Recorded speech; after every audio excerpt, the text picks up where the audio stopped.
I'm Brigadier Sushil Bhasin, Time Investment Strategist, speaker, trainer, and an author. Very happy to have with me today Rahul Mehra, a very close friend and my financial advisor, planner, my finance minister. Rahul, can you please introduce yourself to the audience? Sure. Hi, I'm Rahul Mehra. I am a financial and a wealth manager. At the same time, an influencer for understanding and making people understand the importance of their money and how it can work hard for them. Very good, Rahul. So I really, because I've been dealing with you, and I know for sure that you are excellent in managing wealth and talking about ROI. And we really get ROI with you when we work with you for sure. So finance people are always talking about the importance of money, and I say, what about the return on time invested? What is the ROTI? So can you put some relevance to how much of work you do, and how is time a resource that gets neglected? And if you combine that resource with your financial resources, what would be the cumulative result?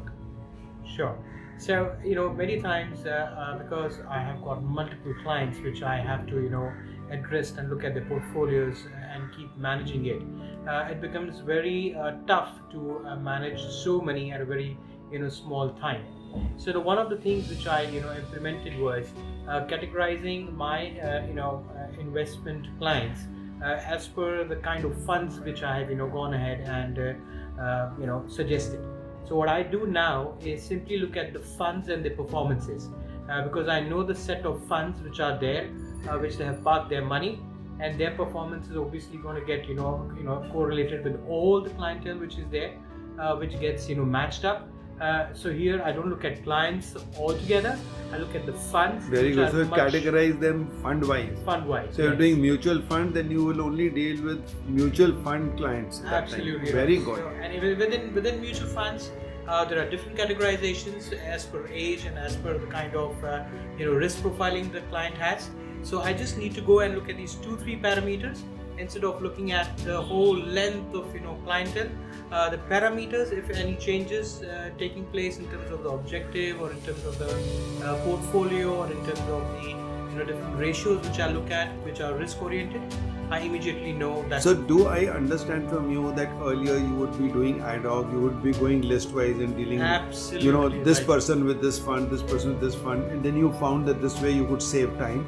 And not only time, I think you are saving your concentration also, because at that time you are focused on one thing, mutual funds, and then you are looking at different clients, so at least your focus is remaining on the subject.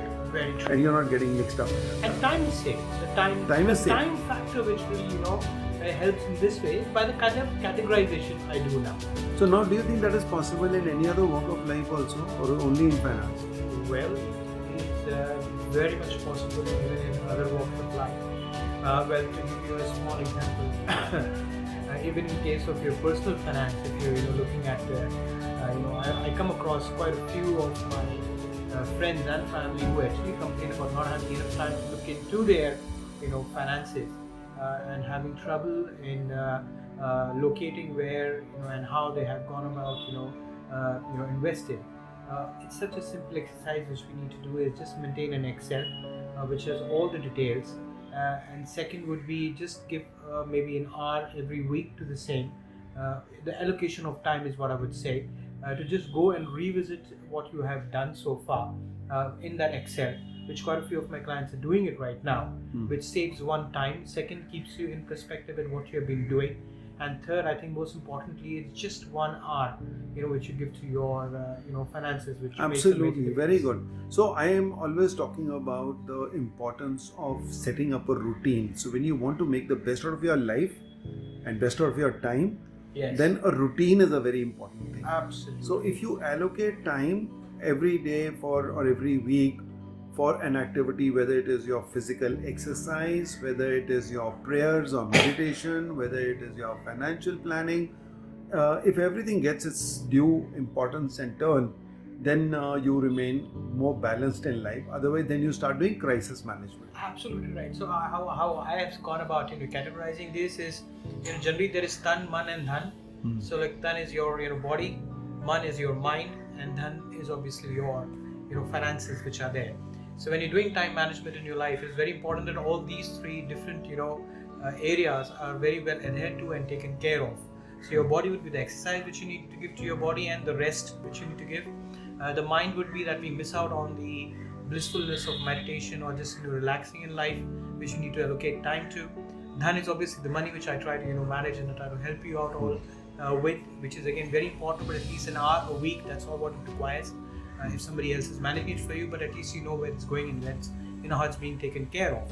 So these three areas, tan, man, dhan, very important to be taken care of. Very important that time comes into picture, and you're able to allocate it judicially to all these three very important aspects of Very life. good, excellent. So I think what the viewers would today straight away get is the importance of system.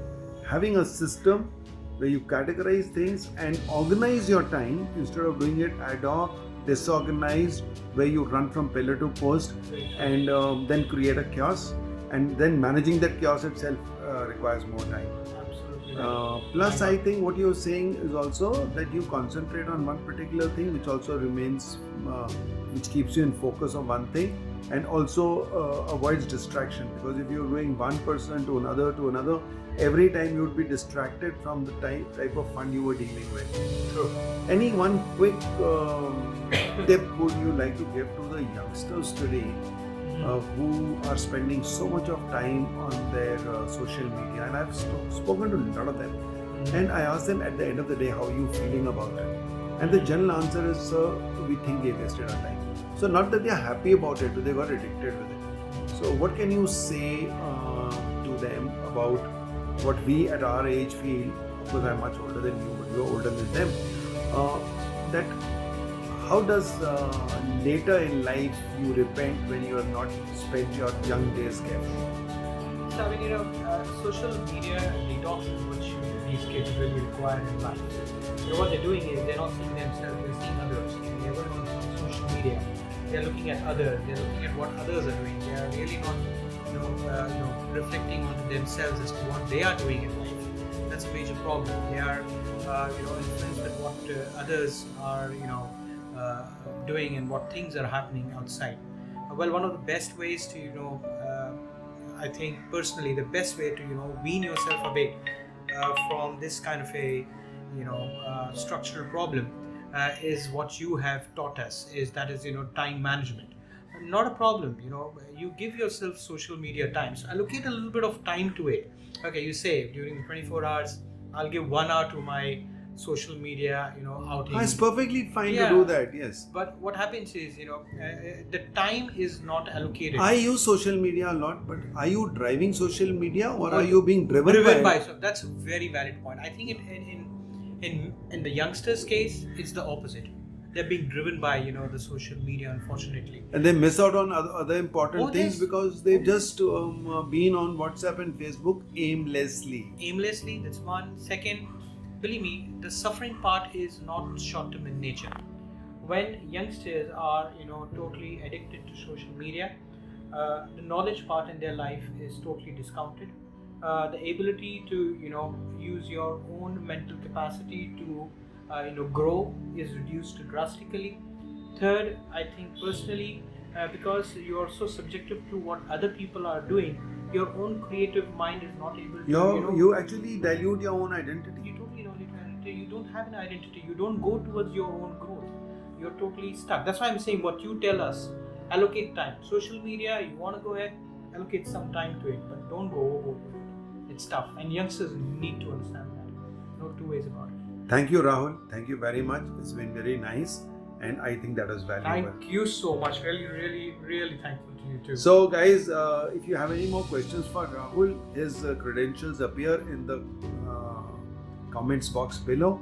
So, you are welcome to get in touch with Rahul for any further questions, and let's keep the conversation going. And if you want to come onto this interview and give your thoughts, please let me know. I'll be happy to interview you, whether in person or on a video call, so that you can spread your views on time to other people through this medium. Thank you very much. Let's keep the Time Brigade going. Bye.